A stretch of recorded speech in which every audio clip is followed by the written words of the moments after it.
Olá, bem-vindos e bem-vindas à edição especial do GEV, Grupo de Estudos de Voluntariado Empresarial, dessa vez num formato de videocast. O GEV, para quem não conhece, é um grupo que existe desde 2009, promovendo encontros gratuitos, trazendo informação e conhecimento no âmbito do voluntariado empresarial no Brasil e no mundo. Para quem quiser saber mais, segue a gente aqui no YouTube ou acesse nosso site voluntariadoempresarial.org.br.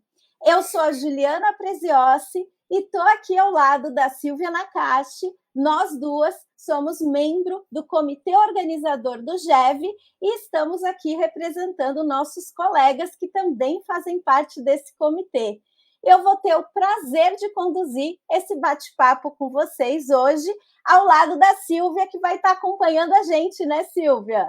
Isso mesmo, com convidados bem especiais. Vamos inaugurar um novo formato de GEV para celebrar os 15 anos. É isso aí. E falando nisso, o nosso tema de hoje é Unindo Forças, voluntariado atuando na recuperação de situações emergenciais.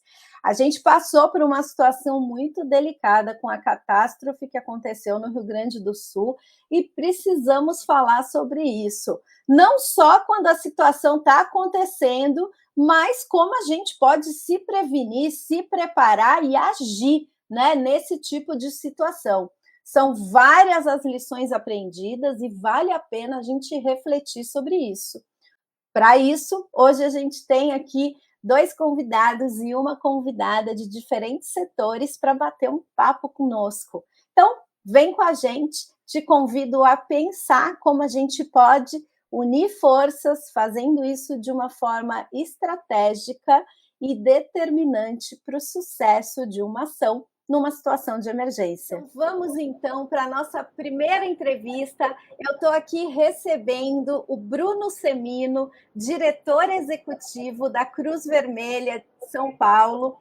E para a gente começar aqui nosso papo de hoje, nesse GEV tão especial, queria agradecer a presença do Bruno. Obrigada por estar aqui com a gente, prazer enorme. E já queria começar com a primeira pergunta, pedindo para você contar um pouquinho, Bruno, quais foram aí os principais focos de atuação da Cruz Vermelha nessas situações de emergência, né? Falando um pouquinho do que aconteceu no Rio Grande do Sul, mas em geral, né? Vocês trabalham com isso, como é que vocês se organizam para oferecer ajuda à população nesses momentos emergenciais?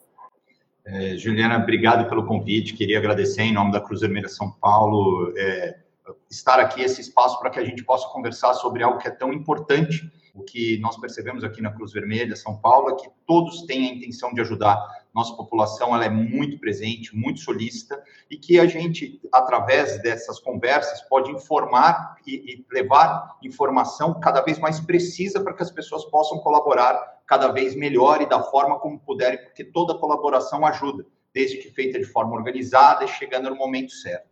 Aqui na Cruz Vermelha São Paulo, são várias as formas de ajudar. Quer seja quando as questões acontecem aqui no estado de São Paulo, quando nós temos uma atuação direta, quer seja quando, infelizmente, a catástrofe ocorre em outro lugar, e aí nós fazemos aqui processos de arrecadação para enviar isso a instituições que fazem trabalhos organizados lá, e quando existe Cruz Vermelha naquele estado, a gente encaminha para a Cruz Vermelha daquele estado, sempre dentro de um protocolo, para que haja sempre a prestação de contas correta para o nosso doador. E isso pode ocorrer de diversas formas, desde a abertura de campanhas de arrecadação financeira, coisa que a gente faz, abre com essa destinação específica. Aí, no caso agora que a gente tem o Pix, é um Pix específico, uma chave específica para que essa doação seja toda identificada e que ela siga toda para essa ação. E ela vai ser aplicada da melhor forma necessária para a atuação com aquela população. E a população, infelizmente, cada desastre, ele necessita de um tipo de atendimento. Então, a gente precisa e tem técnica para analisar o que é necessário atender, como é necessário fazer e empregar melhor esse recurso da melhor forma para a população. Também fazemos arrecadação e triagem de produtos. Isso é uma coisa que cada vez vem crescendo mais aqui na Cruz Vermelha São Paulo. A gente, só agora para o Rio Grande do Sul, já despachou para lá mais de 900 toneladas de produtos, né, que foram arrecadados, triados. A gente deve chegar a 1 milhão de quilos enviados para lá em breve. E isso requer todo um trabalho. Nós estamos aqui num terreno de 44 mil metros quadrados, onde a gente recebe de pequenos carros até carretas em doação, e aí a gente coloca isso dentro do nosso centro logístico, tria, separa, porque a gente tem que pensar que no local onde o desastre acontece, não há possibilidade disso ser tratado, desse material ser tratado. Então, o que a gente faz aqui na Cruz Vermelha São Paulo é já fazer todo esse trabalho de back-office, para que quando chegue lá onde as pessoas necessitem, chegue simplesmente para que seja doado para a pessoa da forma como precisa. Isso aconteceu no Rio Grande do Sul e aconteceu aqui, por exemplo, no litoral paulista. A gente fazia todo esse trabalho aqui e descia para lá já com tudo pronto, onde a atuação era direta nossa. Parcerias estratégicas também são importantes nesses momentos de emergência, né? Entender o que é necessário naquela região e aí se conectar a empresas, a pessoas que querem realmente doar aquilo que é necessário e alavancar essa doação para que faça chegar rápido a quem precisa. E Você tocou, Bruno, num ponto muito interessante, que é essa questão de parcerias estratégicas, né? E eu queria que você comentasse um pouquinho aí, falando disso, como é que a Cruz Vermelha também colabora tanto com esferas do governo, com empresas, né? Seja na preparação, na resposta ou na recuperação dos desastres. Queria que você explorasse aí um pouquinho como é que é esse universo de cooperação, de parcerias aí nesse tipo de situação. Juliana, a organização é a coisa mais importante num momento de uma emergência. Então, você está conectado com as outras instituições, com o poder público, com a defesa civil, que aqui em São Paulo é muito presente, muito estruturada, é essencial para que você consiga entender a melhor forma de você colaborar nesse processo. Os desastres, quando ocorrem, infelizmente, eles tomam, por vezes, proporções que não é uma ou duas ou três instituições que vão conseguir resolver. É a união de todas dentro de uma coordenação feita também com o poder público. Então, o que a gente procura fazer é sempre estar alinhado com a Defesa Civil, aqui no nosso caso, quando é diretamente na defesa, em São Paulo, no estado de São Paulo, conversar com a Defesa Civil para entender as necessidades, porque ela, através de seu corpo e também os bombeiros, chegam aos lugares e fazem esse primeiro atendimento, e aí a gente já compreende no que a gente pode apoiar.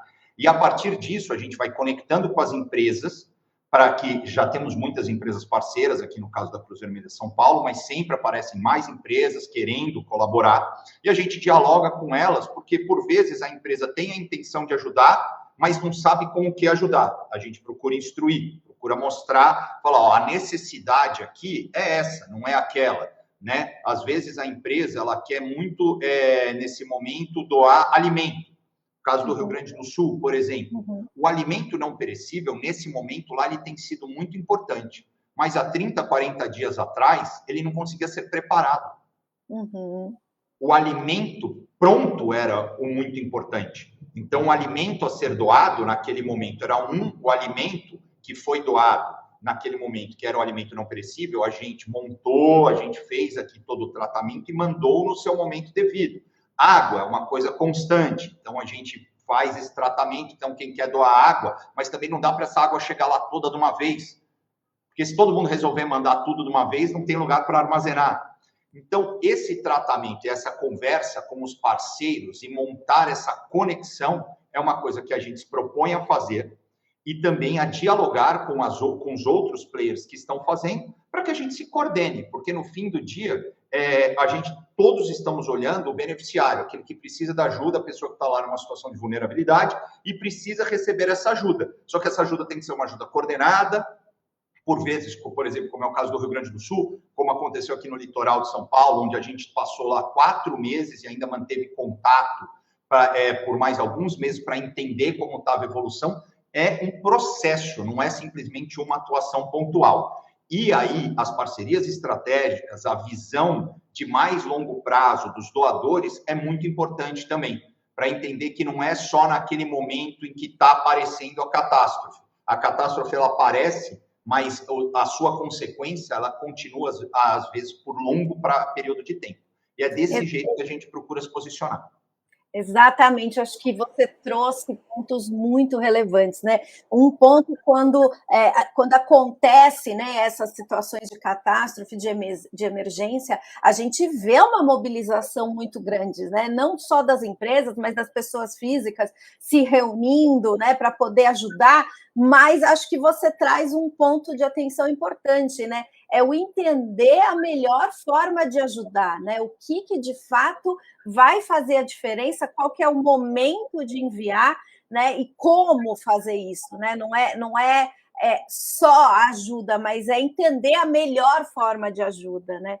E aí acho que tem os desafios que você traz, né? Então, falando um pouco, né, no âmbito do voluntariado empresarial, e considerando esses desafios que você traz, né, nesse momento de ajudar, e eu acho que o segundo ponto muito bacana que você trouxe foi, né, não ser só na hora que está acontecendo, né, mas também no depois, por exemplo, ou no antes, né, num período mais estendido ali. Eu queria que você falasse um pouquinho qual é a melhor forma das empresas ajudarem, né? O que as empresas podem fazer para que esse apoio seja efetivo e, de fato, apoie ali, né? Seja concreto, né? Traga diferença, possa, de fato, ajudar nessas situações tão delicadas que a gente vive quando acontece alguma catástrofe. Eu acho que o primeiro ponto importantíssimo disso é que as empresas tenham por intenção efetiva contribuir. Vou tocar num tema que é muito delicado, mas atualmente é muito importante, que é o social washing. Uhum. As empresas, elas não podem simplesmente contribuir para aparecer. Perfeito. Eu entendo que fazer a sua marca, ela estar exposta, ajudando, é relevante, é importante, nós estamos aqui também para este processo. Mas não pode ser só por isso, e só para isso. E hoje existem empresas que efetivamente estão se posicionando de outra forma, estão vendo que o processo, infelizmente, nós estamos com muitas mudanças climáticas e essas emergências, elas acontecerão. Exato. Quer queiramos ou não, quer estejamos preparados ou não.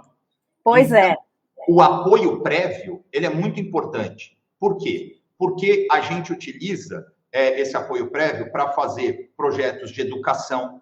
A gente leva educação a populações que possivelmente possam ser atingidas, faz projetos estruturantes para que as pessoas saibam como agir naquele momento, faz treinamento com voluntários e pessoas tecnicamente habilitadas a agir nesses momentos. Então, toda essa preparação, ter apoio, é importante. No momento em que ocorre a situação, o desprendimento da organização privada em compreender que a colaboração dela, às vezes, não será da forma como ela deseja, mas sim da forma que é necessária. Eu sou um grande fabricante de cosméticos. Eu vou doar água, eu vou doar alimento, eu não vou doar cosmético. Exato. Né? Eu sou um fabricante de remédios. Qual é o remédio que ali se precisa? Né? Será necessária a doação de remédio? Não estou nem falando para a Cruz Vermelha São Paulo, estou falando diretamente para o Estado, para a população. O que vai se precisar ali? Nós provavelmente teremos um surto ali de sarna, leptospirose. Não adianta doar remédio para pressão. Sabe, isso aconteceu. Eu estou trazendo aqui um exemplo que aconteceu com a Cruz Vermelha São Paulo, aconteceu conosco. De repente, chega aqui uma carga que era uma carreta. Estavam chegando mais 2 de remédios para pressão. Com prazo de vencimento de 96 dias. Gente, aí não dá. Então, a pessoa está despejando isso. Ela não está, né, a empresa, ela não está efetivamente doando. Então, este processo é um processo muito importante. E aí, ter dentro da sua empresa sempre essa cultura de doar, de olhar, impregnar os seus próprios colaboradores desta visão, trazendo os colaboradores para práticas de voluntariado. Então, aqui na Cruz Vermelha São Paulo, a gente recebe muitas empresas que trazem os seus colaboradores, onde eles participam de atividades aqui, para que eles entendam o processo, né, e vejam valor nisso. E isso vai acabar, porque a empresa ela é formada de pessoas. Então, se as pessoas tiverem isso dentro de si, isso vai acabar acontecendo dentro da empresa. Do contrário, é somente uma política. Tem que ser genuíno, né, Bruno? Senão, e tem que ser genuíno e também, se fizer parte de uma estratégia de responsabilidade social ou de sustentabilidade, né, está num âmbito de uma organização que entende, né, o seu relacionamento com a comunidade em vários aspectos, tem um programa de investimento social privado, né, mesmo de voluntariado empresarial estruturado, né, a coisa se encaixa, né, e aí não é o social washing, né, como você traz, e acho super importante você trazer isso, né? A gente precisa, de fato, olhar para isso de uma forma estratégica, de uma forma organizada, estruturada, genuína, e que, de fato, atenda o que é necessário, né? Não, como você falou, eu tenho isso aqui, vamos lá ajudar, né? Não é por aí, né? E aí... Isso é uma coisa, Juliana, até que é interessante a gente trazer, porque assim, uma coisa, um trabalho que a Cruz Vermelha faz, Cruz Vermelha São Paulo se preocupa muito quando existem esses acidentes, é a compreensão da necessidade, levantamento de dados e avaliação de necessidade. É entender que cada emergência é uma emergência, cada necessidade é uma necessidade, né? Então, e criar um processo educacional e uma cultura para os parceiros de que é assim que se tem que fazer, né? Que se tem que olhar a necessidade, então não adianta você pode ter a intenção, essa sim já pode estar dentro da sua cultura. Agora, como ou o que fazer, cada situação vai precisar de uma avaliação. Porque, do contrário, como aconteceu, por exemplo, eu vou utilizar aqui o caso de Petrópolis, que foi um caso muito emblemático. As pessoas começaram a doar roupa e mandar muita roupa para Petrópolis. As pessoas não tinham como armazenar, uma região muito úmida, armazenar em lugar, essas roupas mofaram. Tiveram que ser incineradas. Né? Olha só.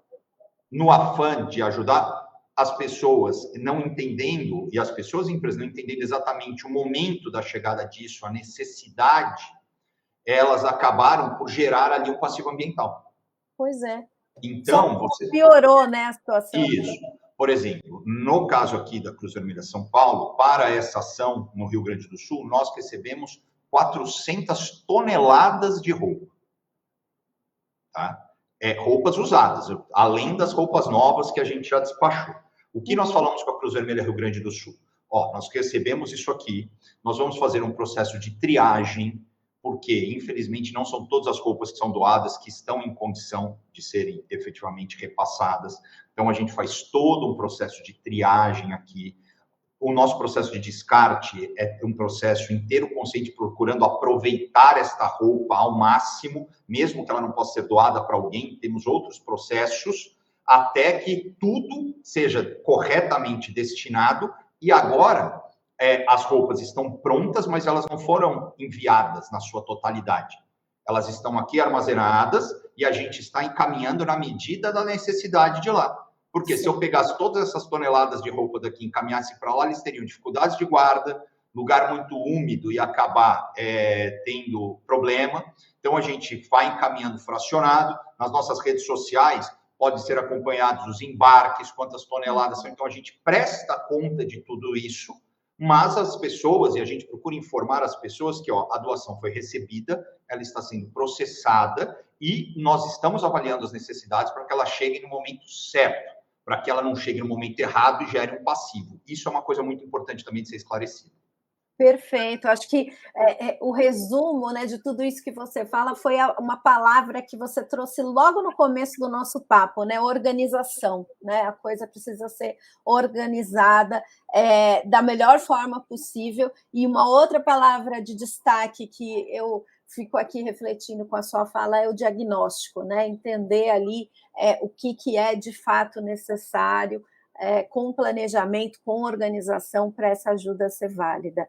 Para fechar nosso papo, Bruno, queria te perguntar um pouco aí de como a Cruz Vermelha São Paulo avalia a importância da participação do voluntário, né, do cidadão, nessa resposta às situações de emergência. Acho que vou tentar utilizar uma palavra, depois a gente pode falar um dia inteiro sobre isso, mas a palavra é fundamental. O processo, o nome e aquilo que fundamenta a Cruz Vermelha como um todo no mundo, e também a Cruz Vermelha São Paulo, é ajuda humanitária. Ajuda humanitária de ser humano para ser humano. É do humano para o humano. Então, a participação de todo ser humano é importante. Quer seja doando R$1, quer seja doando o seu tempo para triar uma roupa, quer seja através de uma pessoa com expertise fazendo uma ação de apoio psicossocial para uma pessoa atingida. Tudo que tiver aqui nesse espectro e aqui no meio é importante. E a doação, o voluntariado, as pessoas estarem presentes e disponíveis para isso, é o ato mais genuíno de colaboração com outro indivíduo atingido. Então, é fundamental. E para isso, existem várias formas de ser feitos.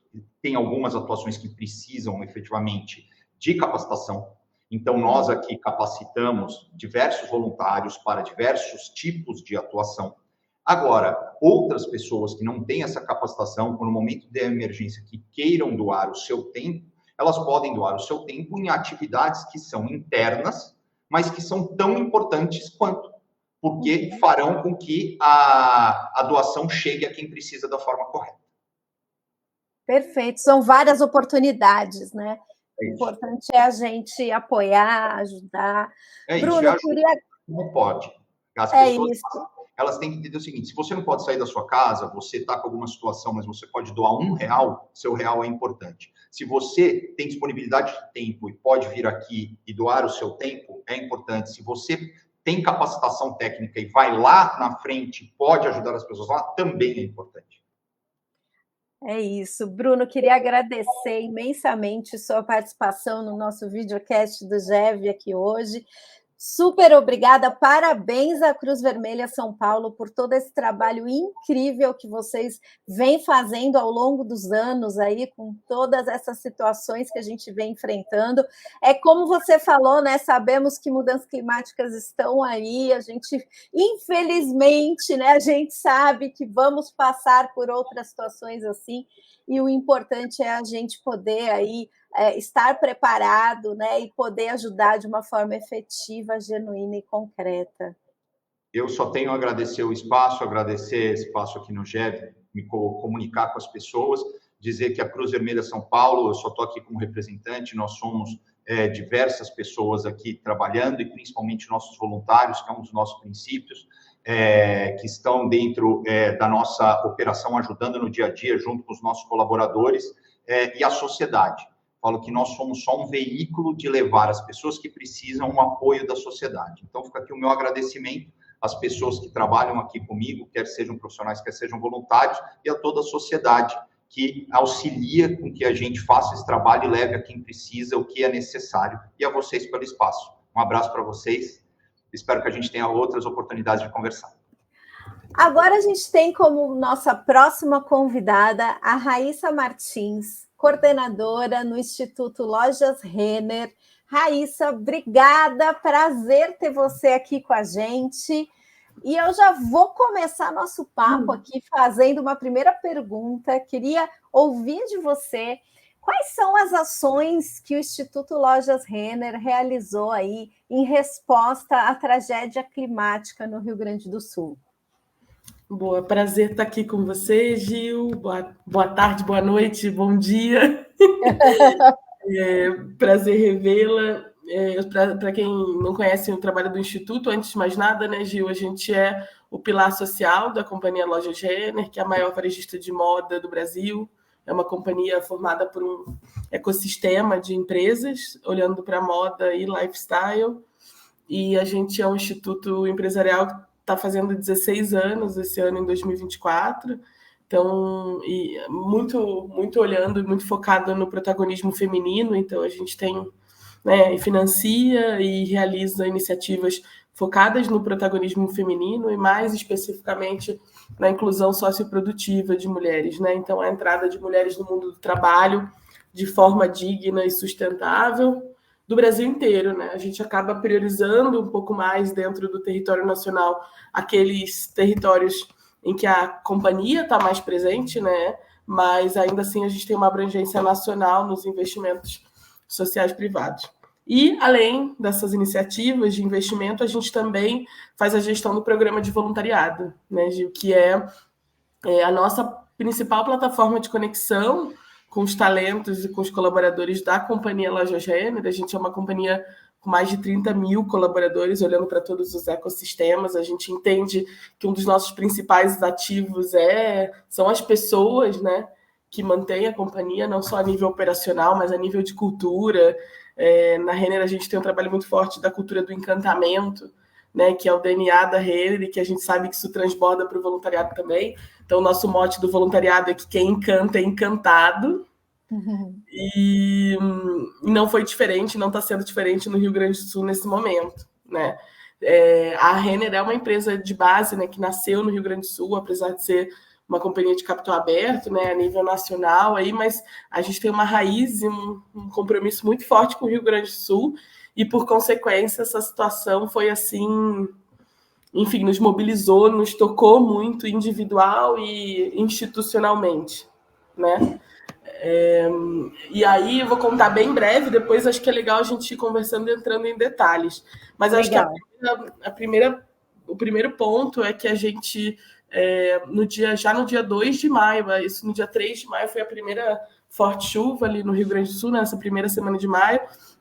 A gente, como parte da nossa equipe do Instituto está no Rio Grande do Sul, a maior parte, inclusive, e a toda a sede administrativa da Renner, a gente teve uma articulação, uma reação muito rápida, né? Então, na noite da primeira chuva, era um feriado, né, do dia do trabalho ali, a gente já estava agindo. Então, acho que esse é o primeiro ponto, assim, o fato da gente estar presencialmente fez com que a gente respondesse muito rápido a isso. Já na primeira semana, a gente entrou muito forte com a questão do que a gente chama de fase 1, né, Gil? Muito antes até do voluntariado, que é aquele olhar de vida, prioridades são as vidas, né? Então, o voluntariado entrou um pouco mais na fase 2.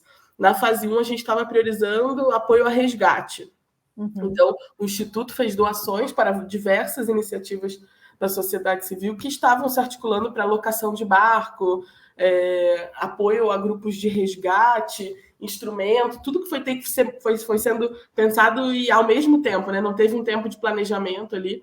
Então, no primeiro momento, a gente focou nos resgates, a gente investiu na locação de barcos, só os nossos barcos que foram financiados pelo Instituto, para você ter noção, apoiaram o resgate de mais de 3.500 pessoas no Rio Grande do Sul. Nossa! Super alto. E aí, na sequência, paralelo a isso, um olhar para o apoio aos abrigos, né? Que aí entra também, aí já passa a entrar a força do voluntariado. Então, acho que a primeira mensagem é que, no primeiro momento, o foco era a vida e a segurança dos colaboradores da companhia e do Instituto, né? Então, não tinha participação de voluntário naquele momento que a gente entendia que era mais sensível, monitorando isso com os órgãos oficiais, né? A gente, com um trabalho muito próximo à Defesa Civil do Estado, em contato, a gente tinha reuniões diárias com a Defesa Civil, com os capitães da Defesa Civil, comandante, toda a estrutura hierárquica, né, que a Defesa Civil tem, e aí a gente tinha reuniões diárias de status mesmo, para entender qual era o momento de avançar com o voluntariado e qual ainda era uma questão de segurança. Muito legal você trazer isso, Raíssa, e no nosso papo com o Bruno, que a gente teve aqui anteriormente, a gente falou também dessa importância de entender o que estava acontecendo, né? Eu acho que você trouxe aí uma questão muito relevante de vocês estarem lá, né? E com isso agir com agilidade, se preocupar prioritariamente com vidas, né? Que é o que você trouxe. Exato. Mas eu queria que você contasse um pouco como foi, né, esse olhar de entender o que estava acontecendo para poder olhar para dentro e falar o que vamos fazer, Exato. Como vamos fazer, né? E aí trazendo também um pouco essas articulações, né, que eu imagino, né, você falou da Defesa Civil, Perfeito. eu imagino que é tão necessário, né, olhar aí para diferentes atores. Então, conta um pouquinho, né, como é que foi esse olhar de entender ali para depois pensar quais eram as fases que seriam postas em práticas e como que vocês organizariam aí essa estratégia. Perfeito, Gil. E é legal porque a gente estava...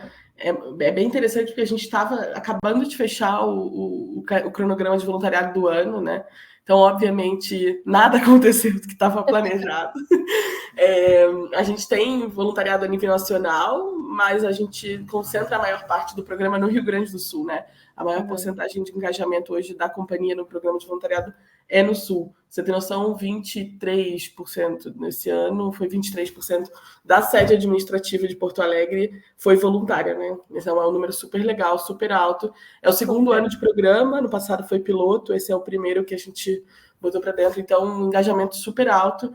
E a gente estava com um planejamento muito redondo, né? Faz parte, e eu estou dizendo isso porque esse processo de fazer um novo diagnóstico, um novo planejamento, ele foi muito rápido e ele teve que ser muito articulado, não dependia da gente, né? Não era um planejamento que olhava só para o perfil do colaborador ou só para as estratégias de mobilização, ele dependia prioritariamente, né? Está dependendo prioritariamente do público que vai receber esse voluntariado, que no caso, né, era a população do Rio Grande do Sul, cujas certezas não existiam naquele momento, né? Então, eu acho que é legal dizer que foi um terreno muito frágil para a gente navegar. Difícil, né? Super muito difícil. Desafiador.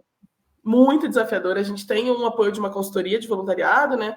E aí foi uma articulação primeiro interna entre nós, consultoria, e no segundo momento já com esses atores. Então, o que a gente percebeu, Gil? A gente, primeiro, a relação com a Defesa Civil, no primeiro momento, foi muito importante, porque eram a partir dos dados oficiais que a gente poderia agir, apesar de saber que a sociedade civil não oficialmente estava muito articulada, a gente, como instituto e institucionalmente, precisava e precisa se respaldar nas decisões oficiais, né? Então, o que é área de risco, o que é chuva, essa era a premissa, digo que é ponto 1, né?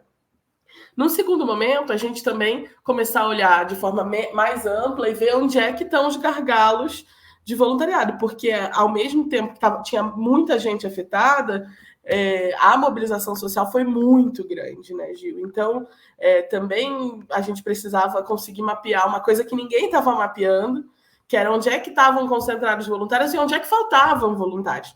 E o Estado, apesar de saber as demandas, não tinha esse mapeamento, esse mapa de calor assim do voluntariado em tempo real, né? Isso foi acontecendo e está acontecendo depois de um tempo. Então, a gente começou a mapear quem eram os principais atores que a gente poderia se conectar para fazer ações.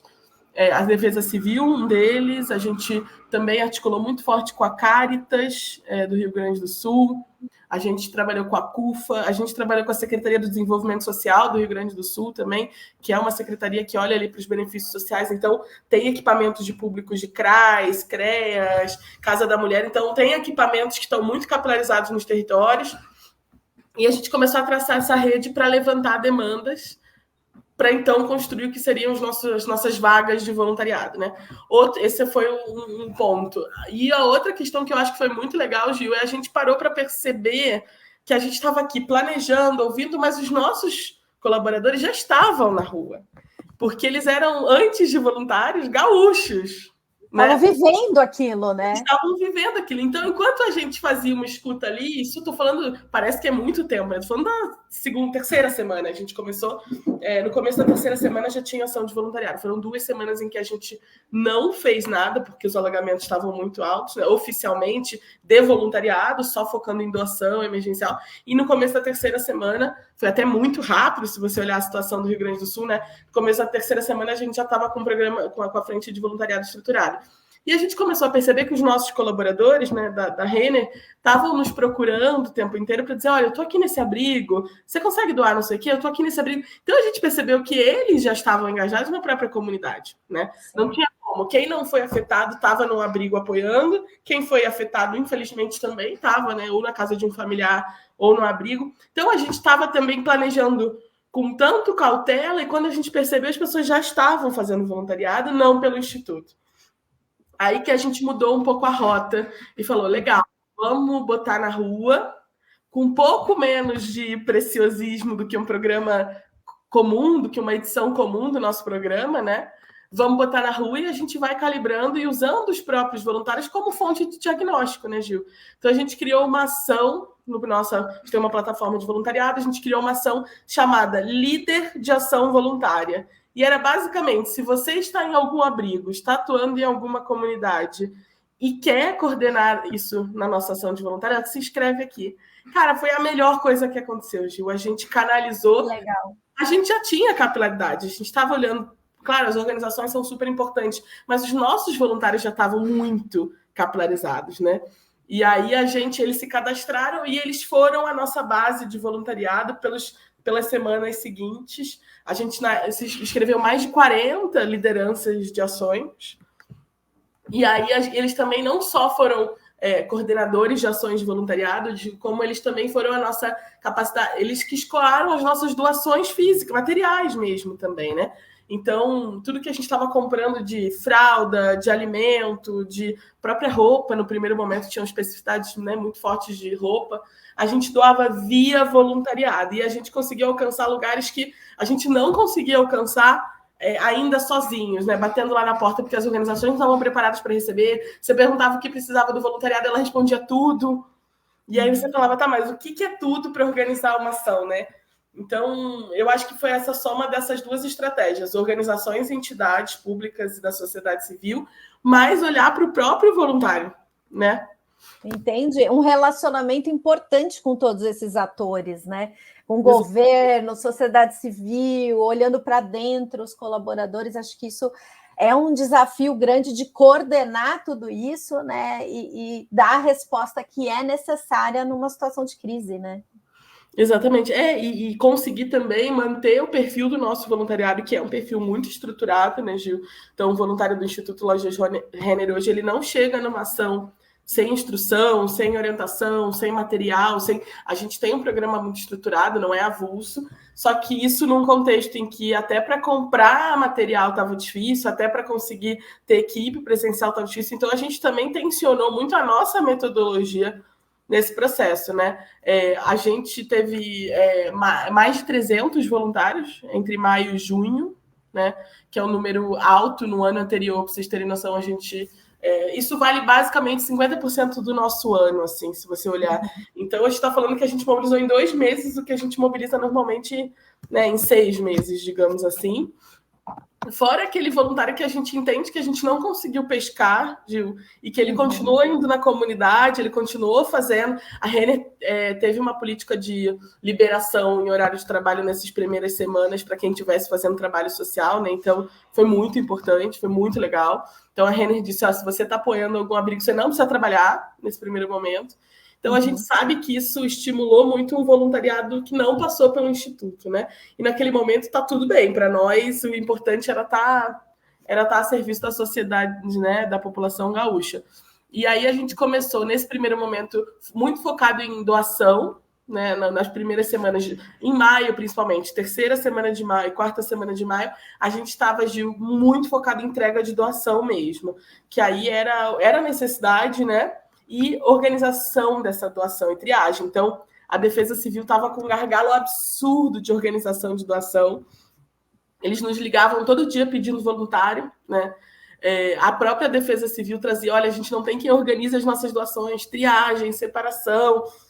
E as organizações da sociedade civil, a mesma coisa, né? Recebendo muita doação, com pouca capacidade operacional para triar, organizar, limpar, entregar. E aí a gente focou essas 2, 3 primeiras semanas ali totalmente, Gil, nesse manuseio de doações, né? E na entrega de doações nossas também. Esse foi o foco. Você tem noção, por uma coincidência muito boa, como a parte que a Renner fica, a companhia fica, não foi alagada, todos os órgãos públicos foram para um equipamento público do lado da Renner. Então, eu estava na mesma rua da Defesa Civil.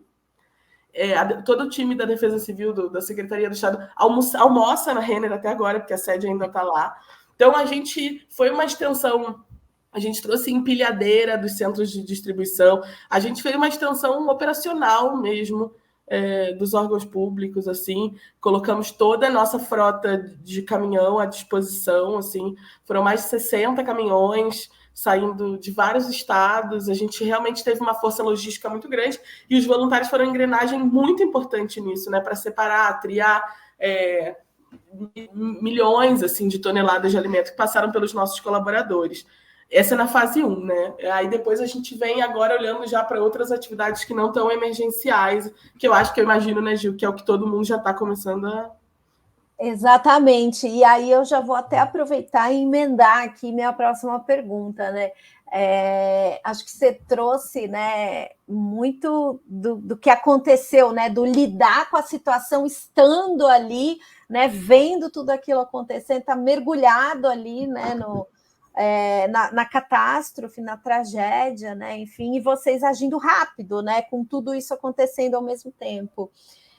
E aí, na verdade, eu vou fazer duas perguntas, né? Uma, vou te perguntar qual seria a principal lição aprendida com isso aí que vocês vivenciaram no Rio Grande do Sul. E a minha outra pergunta, aí falando de uma forma mais macro, né? Quando você fala pensando no futuro, né? E daqui para frente, tudo isso que está rolando, quais os desafios que, na sua opinião, os programas de voluntariado empresarial, no geral, enfrentam, tanto para se preparar quanto para responder a situações de emergência como essa? Muito bom. Esse é um exercício que a gente está fazendo agora, né? A gente... E aí, só até fechando um pouco da atuação, Gil, a gente... está nesse segundo momento, agora olhando para o voluntariado a serviço da retomada socioeconômica do Rio Grande do Sul, né? Então, esse trabalho não termina no Rio Grande do Sul, né? Ele só toma outro caráter. Os próprios voluntários, a gente percebeu que eles estão cansados desse apoio emergencial, porque essa linha de frente, numa situação de catástrofe, é muito cansativa, emocional e fisicamente, né? Os nossos voluntários estavam trabalhando muito no próprio trabalho, né? Porque uma operação da loja Renner também foi afetada em alguma medida, uma parte dela. E o que não foi precisa compensar, né? Então tem um momento que é a questão comercial mesmo pegando. Mas a questão emocional, né? Os familiares, a gente percebeu assim uma exaustão emocional, os nossos voluntários trabalhando no limite, assim, a gente deu uma recuada, por exemplo, da frequência das ações. Então, a gente ficou maio e junho tendo ação 3, 4 vezes na semana. Então, eu tinha voluntário em campo todos os dias por 2 meses. Assim. Isso sobrecarregou não só os voluntários, a gente também, né? A gente, claro. O time do Instituto, maio e junho, a gente trabalhou em plantão, assim, de fim de semana, para você ter noção. A gente tinha reunião todo dia às 18 horas com os órgãos oficiais para entender o momento do Rio Grande do Sul, por 2 meses, assim, um negócio impressionante. Assim, a gente não dimensiona. E o voluntariado é uma dessas formas, né? Não é a única. A gente também entrou com recurso financeiro, não financeiro. E aí, passado junho, que a gente trabalhou muito forte, agora no começo de julho, Gil, a gente, por exemplo, segurou um pouco. A gente está 15 dias sem ação de voluntariado, que normalmente é um intervalo normal que a gente teria num programa, mas pela sequência que a gente vinha, é um intervalo, né? Para entender, calibrar, recalcular, fazer outra leva de diagnóstico, porque a gente não tinha também previsão de como é que seriam os encerramentos de abril. Tem uma imprevisibilidade ainda no território, sim, né? A gente conseguiu em campo, né? Então, isso acho que é um ponto importante para esse planejamento. Precisa ser em campo, né? Não dá para fazer isso do escritório, assim, esse voluntariado, né? Não estou olhando para os meus colaboradores só. Claro, a premissa é que seja... tem uma estratégia para engajá-los, que faça sentido para a nossa companhia. Isso é premissa, não estou nem pensando em estratégia. Agora, para poder pensar essa continuidade que faça sentido, a gente precisa ir para campo. Então, no começo do mês, eu fui, no final de junho, começo de julho, eu fui com toda a minha equipe para campo. Assim, a gente foi visitar a organização da sociedade civil, entender o que afetou, tirou foto, conheceu, tomou café, chorou junto, ouviu todo mundo, assim, porque a situação é muito punk. Para você ter noção, da área da assistência social, tem 78 organizações da sociedade civil que foram drasticamente afetadas no Rio Grande do Sul. Só da área da assistência, não estou nem falando da educação, estou nem falando da saúde, assim. Então, sim, a gente esteve lá, acho que essa é uma etapa importante, né? A gente está em campo. Agora a minha equipe está num abrigo, ontem a gente estava, amanhã a gente vai para uma comunidade indígena, enfim, tá presente para poder fazer uma escuta qualificada de uma demanda que a gente não conhece, né? Se antes a gente podia supor alguma demanda, eu digo que agora a gente não tem esse conhecimento e está aprendendo junto com todo mundo. Esse é um passo. O outro passo, Gil, que é a gente olhar para a situação, olhar um pouco para ter um mix de ações de voluntariado que não sejam só mão na massa, porque a gente veio de uma sequência de muito trabalho físico, que é legal, tem uma galera que gosta, é um perfil de voluntário, né, que curte, mas a gente também precisa e quer manter a nossa premissa, que é ter um voluntariado também que olhe para o desenvolvimento de habilidades, de competências, do compartilhamento de conhecimento. Então, a gente vem com uma segunda fase, relançamos o voluntariado de 2024 na semana passada, na Renner, né? Ele está 100% focado no Rio Grande do Sul, até para quem não é no Rio Grande do Sul, ele está sendo 100% online, com apoio a rodas de conversa de acolhimento para mulheres e famílias que foram afetadas. A gente está falando de mentoria para jovens das regiões mais afetadas, a gente está falando de mentoria para pequenos negócios afetados. Então, a gente sai desse caráter só mão na massa, né? E vai realmente para como é que a gente coloca a nossa inteligência, a nossa experiência como negócio a serviço dessa retomada que é muito desafiadora, né? Principalmente para as mulheres, que é o nosso público. Então, acho que legal, Gil, é que ainda que a fase emergencial afete qualquer pessoa indiscriminadamente, essa fase inicial, a fase que a gente está agora, a gente já está se apegando à estratégia do programa de voluntariado de novo. Porque senão é muito fácil a gente perder o foco do programa e fazer só emergência, porque não falta coisa para fazer. Mas a gente pausou, voltou, então o foco do Instituto é o protagonismo feminino, e a gente vai continuar fazendo isso agora. Nossa, Raíssa, que experiência que eu imagino aí, com tudo isso que você está contando que vocês viveram, assim, nossa, acho que assim, daria para a gente ficar horas aqui falando. Sim, eu tô aqui falando horrores. Não, porque eu imagino, assim, gente, são muitas lições aprendidas, né, com tudo Nossa, isso. muito. Mas para a gente fechar nosso papo aqui, que nosso tempo é curto, eu queria que você trouxesse um pouco aí tanto esses desafios para programas de voluntariado empresarial, mas principalmente assim, vocês vivendo tudo isso que vocês viveram, né? Estando aí no olho do furacão. Que tipo de investimentos, de ações, né, vocês consideram importantes? E aí, falando nesse âmbito do voluntariado empresarial, para fortalecer essa capacidade de resiliência em situações de emergência como essa que vocês viveram. Gil, acho que agora o nosso aprendizado aponta para um planejamento, uma preparação manual mesmo, um instrumento, né, para que nos norteie a atuação em situações de emergência. Acho que esse é o primeiro ponto, né? A gente está trabalhando para criar esse material, para que a gente consiga construir algumas diretrizes, ainda que a gente saiba que não é algo 100% previsível, né? A gente sabe que como vai afetar cada localidade ou cada população muda a catástrofe, mas a gente do lado de cá também entende que a gente precisa ter um protocolo, né, para poder canalizar isso da forma mais estratégica possível. Então, esse é o primeiro ponto, né? Essa criação desse protocolo para o voluntariado, porque a gente tem orientações e diretrizes claras para o investimento social privado, mas o voluntariado ele tem suas especificidades, né? Então, a gente entendeu que a gente precisava focar nisso. Esse é um aspecto. O outro aspecto, Gil, é que eu acho que a gente precisa fortalecer as nossas alianças com a sociedade civil, com essas entidades, antes dessas situações, né? Porque a gente só teve uma relação muito próxima com a Defesa Civil e com a Secretaria, porque a gente é muito próximo das entidades já antes dessa situação. Eu não teria conseguido criar essas articulações no olho do furacão, né?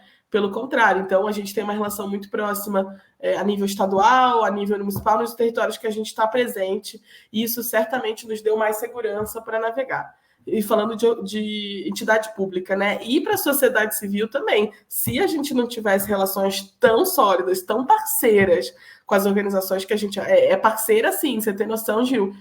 numa das madrugadas, eu acordei com as organizações nos ligando 5 horas da manhã, 4 horas da manhã, pedindo apoio, falando, cara, a minha água está subindo aqui. Então, não estou dizendo, não estou romantizando esse sofrimento, mas eu estou dizendo que elas acessam e elas chamam o Instituto Lojas Renner, porque elas entendem que a gente é uma parceria, né? Então, se nada disso estiver construído e consolidado, não é uma situação de emergência que vai fazer com que você... Exato. Né, que você faça isso. Então, eu acho que um bom protocolo, um bom plano de diretriz para nos nortear e boas parcerias já traçadas, né? E aí um ponto que a gente também entende é que a gente precisa prever uma linha financeira mesmo, né, para essas situações não previstas, porque a gente tem um orçamento anual para o voluntariado, mas é óbvio que o voluntário, a gente está gastando muito mais no programa esse ano do que a gente está gastando. Pra você ter noção, uma van que a gente alugava por R$500, na pandemia, ela ficou... Na pandemia, olha só, pra você ter noção como eu estou confundida. São muitas agora, emergências que a gente vive hoje. Exatamente. A mesma van custou R$2.000, entendeu? Porque não tinha estrada, não tinha motorista. Não dava, né? Não dava. Então, eu acho que financeiramente também tem essas adaptações. É o que a gente está tentando fazer por aqui para tentar lidar com essas situações da melhor forma, né? Não só no Rio Grande do Sul, a gente entende que o assunto de mudanças climáticas também atravessa o perfil do nosso voluntariado, né, Gil? Raíssa, querida, super obrigada. Eu amei. Eu queria ficar aqui o dia inteiro conversando com você. Falo muito, Gil. Obrigada. Você trouxe assim uns insights muito importantes, né? Essa questão de manter bons relacionamentos, né? De ter boas articulações, seja com o governo, com a sociedade civil organizada, né? Até com outras empresas, né? O quanto isso traz valor, né? Em situações como essa, né? Esse unir forças, né? Que a gente está chamando o nosso encontro do GEV aqui hoje, né? E essa questão de ter protocolos, não é só quando a situação acontece, né, se preparar para isso, né, e aí você trouxe exemplos do pós agora, né, esse novo plano, né, essas outras questões acontecendo, acho que foi, assim, um super aprendizado aí para vocês, obrigada por compartilhar, e é isso. Obrigada, Você quer finalizar com alguma palavrinha? Não, agradecer a vocês. Acho que é importante a gente conversar sobre isso, né? Também estou animada para escutar os outros colegas que vão trazer, porque a gente está construindo esse conhecimento em tempo real, né, Gil? Claro que hoje aconteceram outras situações, mas é um assunto que está em alta, que a gente vai precisar endereçar. Então, estamos aprendendo e colocando no mundo esses conhecimentos e aprendizagem. Mas gastamos mais, erramos mais, mas faz parte. Mas obrigada, viu, Gil? Faz parte, obrigada. Um beijo grande. Bom, e para a gente fechar nosso encontro do GEV hoje, a gente está aqui com o Marcelo Ferretti para escutar um pouco da voz do voluntário, né? E aí a gente tem o Marcelo contando aqui um pouco da experiência dele como voluntário, que atuou também na catástrofe que aconteceu no Rio Grande do Sul e tem experiência em situações de emergência. Tudo bom, Marcelo? Obrigada. Tudo, capaz, boa tarde, obrigado pela oportunidade. Como é que vocês estão? Muito obrigado. Prazer ter você aqui com a gente. E eu já Prazer vou todo meu. Eu já vou começar aqui com uma primeira pergunta. Queria saber, né, o que te motivou a se tornar um voluntário, principalmente com esse foco em situações de emergência. Conta um pouquinho, né, dessas suas experiências como voluntário em situações como essa. Claro, mais uma vez quero agradecer pela oportunidade, pelo espaço, né? Eu acho que é muito importante a gente poder falar sobre todas as áreas que existem dentro do próprio voluntariado, né? E uma delas é a parte do socorro e resgate, né? Essa história, para mim, começou lá no ano de 2006, onde que eu tive minha primeira experiência como um curso de atendimento pré-hospitalar voltado para a área de resgate voluntário. Começou no município de Gravataí.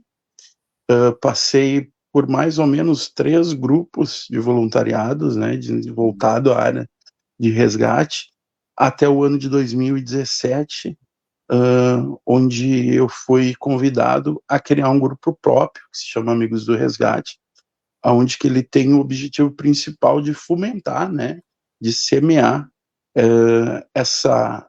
esse tema, né, tão complexo que é o resgate, a prevenção, né, que deve ser ressaltado mais do que nunca depois desse último acontecimento que nós tivemos no nosso estado, né. E como foi, Marcelo? Conta um pouquinho o que você atuou, né? O que você fez na situação do Rio Grande do Sul? Como foi essa experiência? Os seus aprendizados, os desafios? Conta um pouquinho para gente. Claro. Nós tivemos algumas frontes, né? Algumas frentes, né? Primeiramente, nós tivemos na área do gasômetro, auxiliando na chegada das pessoas que ficaram desabrigadas das ilhas. Posterior, nós trabalhamos muito com a parte de administração, né, das doações. Nós recebíamos doações, encaminhávamos para abrigos, para instituições onde que havia necessidade de recebimento dessas doações, né, para posteriormente encaminhar para onde que havia necessidade, né, carência, né, somente água, alimento, roupas, né. Para mim foi uma experiência muito, como é que a gente pode te dizer melhor, assim, né, traumatizante é muito forte. Sim. Porque, na verdade, por mais, como eu comentei, eu tenho desde 2006 experiência na área, né? Mas eu acho que ninguém estava preparado para uma situação dessa, né? E quando eu digo ninguém, é ninguém mesmo, autoridades, nós como os voluntários, porque foi uma coisa tão chocante que a gente viu a necessidade, a dor no olhar de todos, né? Sem exceção. Eu imagino. E os desafios aí, os desafios que vocês encontraram? O maior desafio para nós, como voluntários, né, é achar recursos. Essa é a pior, acho que é um dos maiores desafios de qualquer grupo voluntário, porque a gente tem que correr atrás de recursos. Nós temos que procurar apoiadores, nós temos que sensibilizar essas pessoas e dizer o porquê que a gente está precisando daquela específica doação, mantimento, o subsídio que seja, né? E eu acho que o principal mesmo é realmente tu sensibilizar as pessoas, por mais que já existia uma certa comoção, né? Infelizmente, aquela desconfiança é muito grande ainda, né? Principalmente não querendo entrar muito no assunto, né? A questão do nosso país, né? Referente a algumas desvios, né? Então, que proporcionalmente ocorreu ao decorrer, infelizmente, né? Mas hoje em dia, sensibilizar uma pessoa por uma causa e dizer o porquê que é que tu precisa daquela doação, eu acho que esse é o maior desafio que a gente teve. E você atuou por meio de organizações, né? Você teve apoio aí, né? Quais foram as parcerias ali que você atuou para viabilizar? Nós trabalhamos junto com a Casa Militar do Estado do Rio Grande do Sul, com a Defesa Civil do Estado do Rio Grande do Sul. A gente trabalhamos com os bombeiros voluntários de Alvorada, coordenado pelo Rodrigo. Então, nosso próprio grupo, né, Amigos do Resgate, Núcleo Especial de Emergência e Desastre. Então, nós trabalhamos com mais, como é que eu posso dizer assim, 100% voluntários, tá?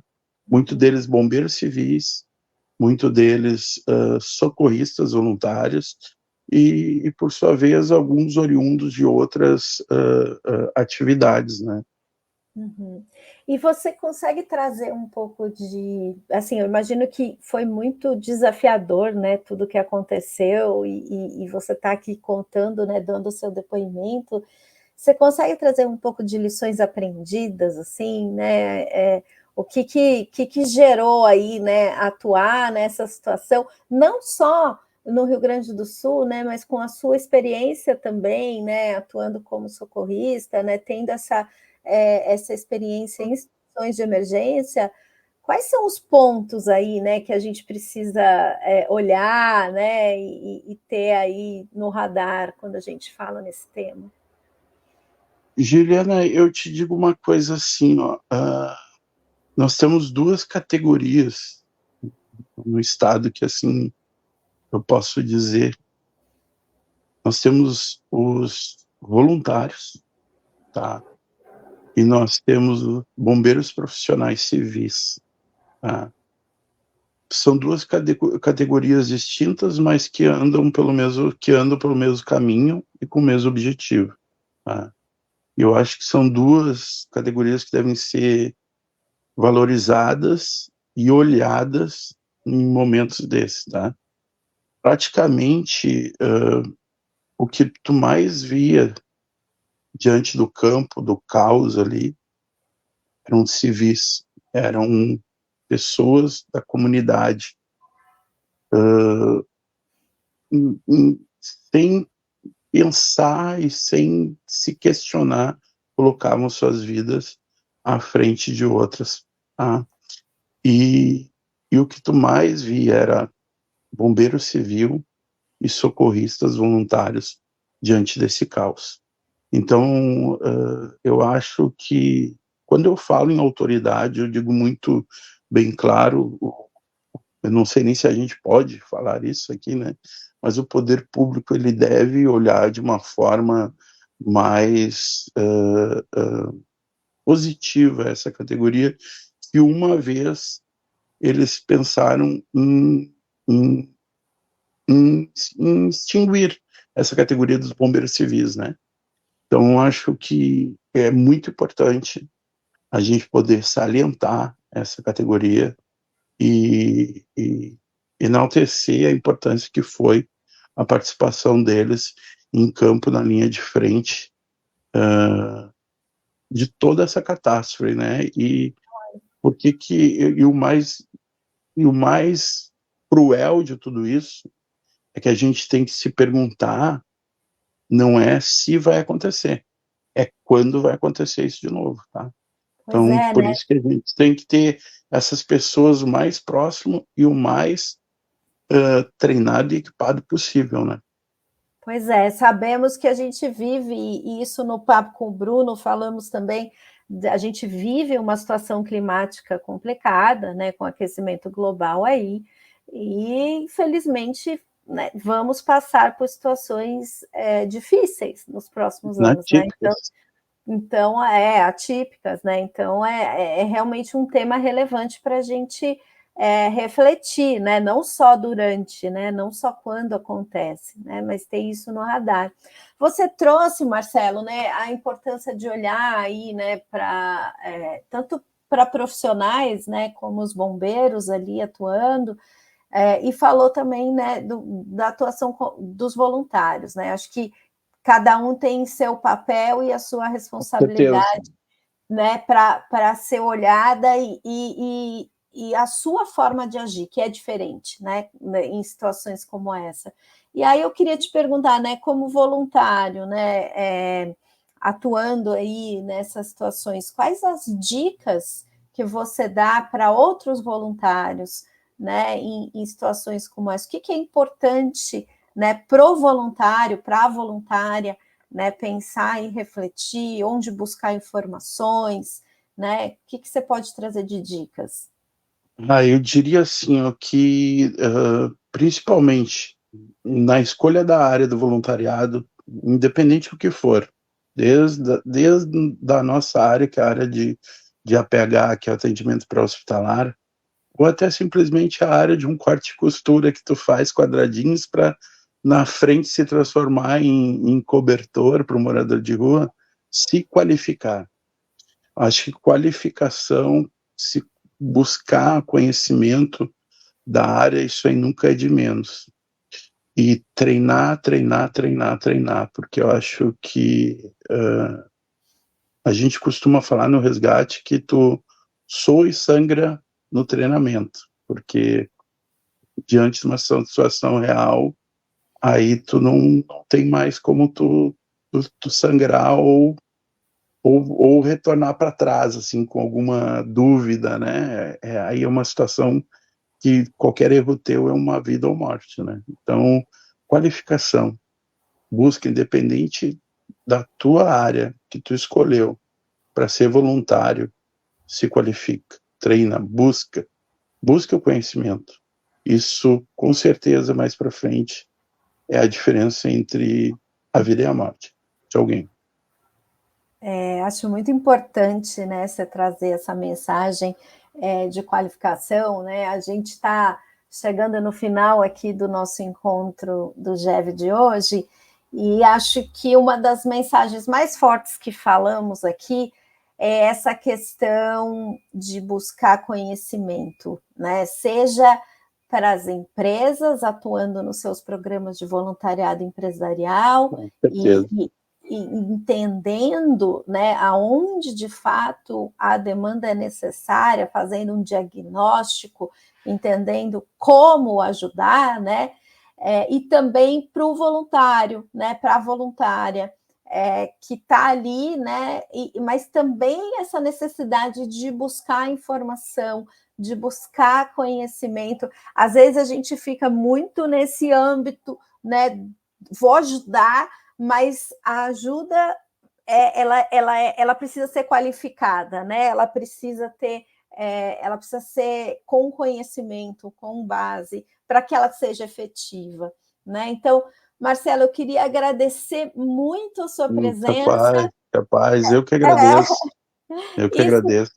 Se você quiser ir deixar uma mensagem final como voluntário para as pessoas que estão nos ouvindo, que ainda não são voluntárias ou que gostariam de atuar como voluntário, qual é a sua mensagem? Eu acho que todos nós, a gente vai partir desse campo, desse mundo, né? E é muito importante a gente deixar uma sementinha. Então, acho que independente do tipo de voluntariado escolhido, se a gente se dedicar, se a gente se entregar de coração e alma, eu acho isso é muito importante. E a gente viu, voltamos a falar, né, desse caos que nós tivemos, que a população, aquele voluntário que se dedica, faz a diferença no que for, seja num gesto pequeno de entregar um copo de água para alguém que precisa, isso faz uma diferença enorme na vida de alguém. Então, procure se voluntariar, procura mesmo. Obrigada, Marcelo, super obrigada. E a gente Eu que agradeço. Termina aqui nosso videocast do GEV, nessa edição especial. Obrigada para todo mundo que está nos ouvindo e segue a gente para os próximos encontros.